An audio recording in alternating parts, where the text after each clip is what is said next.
안녕하세요. 오늘 저희와 함께 좀 깊이 살펴볼 자료는요.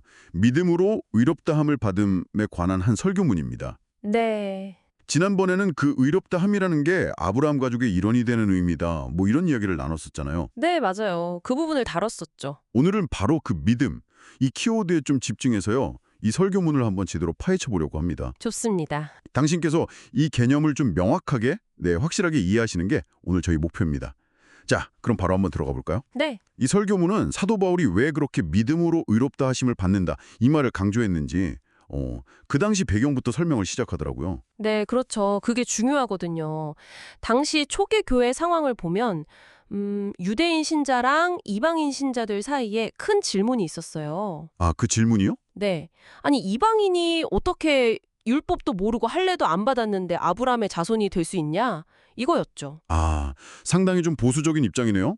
그럼 어떻게 해야 된다는 거였나요? 네, 그쪽 입장은 이방인도 똑같이 할례 받고 율법 다 지키고 그러니까 완전히 유대인이 되어야 한다. 이거였죠.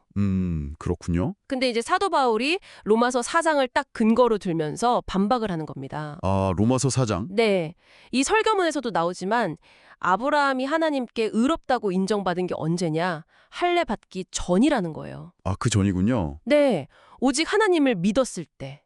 로마서 4장 3절에 아브라함이 하나님을 믿으니 그것이 그에게 의로 여겨졌다. 딱 나오잖아요. 네네. 그리고 11절 보면 할례는 그 믿음을 나중에 이렇게 뭐랄까 확인하는 도장 같은 거였다. 이렇게 설명하죠. 아, 그러니까 믿음이 먼저고 할례는 그 다음이군요. 순서가 중요하네요. 바로 그겁니다. 그래서 바울의 결론은 이거예요. 유대인이든 이방인이든 상관없이 아브라함처럼 하나님을 믿으면 그분의 가족이 된다. 아, 로마서 4장 16절 말씀처럼요. 율법을 지키는 게 조건이 아니라는 거죠. 와, 이게 당시에는 정말 파격적인 이야기였겠네요. 임종났죠. 그래서 바울이 믿음을 그렇게 강조했던 겁니다. 이방인들한테 유대인이 되라고 할 필요가 없다. 이게 핵심 맥락이에요. 그렇군요. 아, 그 배경을 아니까 왜 믿음이 중요한지 확 와닿네요. 네네. 그럼 이 설교문에서 말하는 그 믿음은요, 정확히 뭘까요? 우리가 그냥 뭐랄까 주차 자리가 있을 거야 하고 믿었더니 진짜 생겼다. 뭐 이런 종류의 믿음은 아닐 거 아니에요? 아, 그렇죠. 하하, 그건 아니죠. 네, 그런 긍정의 힘 이런 거랑은 다르겠죠. 이 설교문에서는 어떻게 구분하나요? 맞습니다. 이 설교문도 그런 종류의 믿음, 그러니까 자기 확신이나 긍정적 사고랑은 전혀 다르다고 분명히 선을 긋고 있어요. 아, 네. 대신에 아브라함의 예를 다시 가져옵니다. 믿음이 뭔지 보여주려고요. 아브라함의 예? 네, 로마서 4장 19절부터 22절을 보면요. 아브라함 상황이 어땠습니까? 자기 몸은 거의 죽은 것 같고 살아도 나이가 많아서 아이를 가질 수 없는 인간적으로는 완전 불가능한 상태였잖아요. 그렇죠. 상식적으로는 말이 안 되는 상황이죠. 그런데도 하나님의 약속, 자손을 주시겠다는 그 약속을 의심하지 않았다는 거예요. 오히려 더 하나님은 능히 이루실 거라고 확신했다고 나오죠. 와, 대단하네요. 네, 이 설교문은 바로 여기서 믿음의 중요한 의미 두 가지를 딱 뽑아냅니다. 두 가지요? 뭘까요? 첫째는 믿음이란 언약 관계 안에서의 신실함과 신뢰라는 거예요. 언약 관계 안에서의 신실함과 신뢰. 좀 더 설명해 주실 수 있나요? 네, 그러니까 하나님하고 우리 사이의 관계를 생각해 보면 돼요. 왕과 신하 아니면 신랑과 신부, 목자와 양 이런 관계처럼요. 아, 비유적이네요. 그렇죠. 단순히 하나님이 계시나 보다 이게 아니라 왕에게 충성을 다짐하듯이 하나님께 내 삶을 맡기고 그분이 신실하시다는 것을 굳게 믿고 의지하는 거죠. 아, 그러니까 충성, 그리고 신뢰. 이게 핵심이네요. 네. 그래서 이 설교문에서는 예배나 성찬 같은 것들이 이 언약을 다시 확인하고 다짐하는 그런 행위로 볼 수 있다고 이야기해요. 그렇군요. 단순한 의식이 아니라 관계를 재확인하는 거군요. 네. 그럼 두 번째 의미는 뭔가요? 두 번째는 이 믿음이 결국 어디로 이어지냐면요.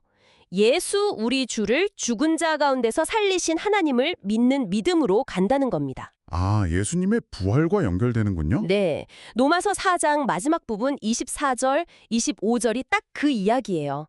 아브라함이 거의 죽은 자기 몸에서 생명을 주실 하나님을 믿었던 것처럼 우리도 예수님을 죽음에서 다시 살리신 그 하나님의 신실하심과 능력을 믿는다는 거죠.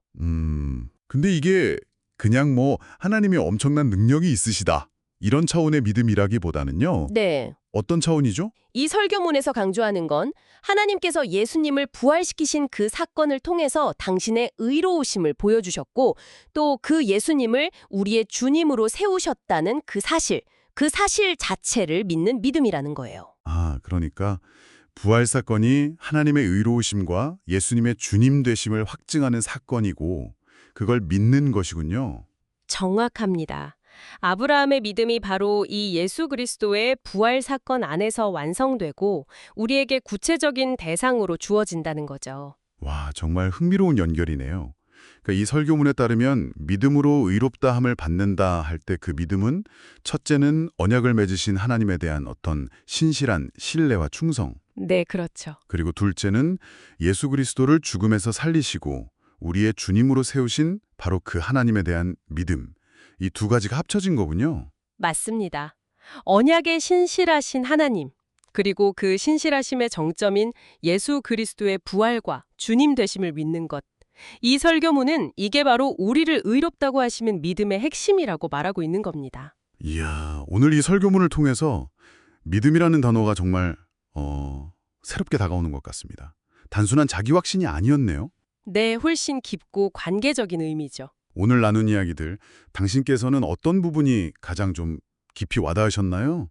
이 설교문이 말하는 언약 백성으로서의 충성과 예수님의 주님 되심을 믿는 것, 이 연결고리가 당신의 삶에서는 또 어떻게 구체적으로 나타날 수 있을지 한번 조용히 생각해 보시는 것도 좋은 시간이 될 것 같습니다.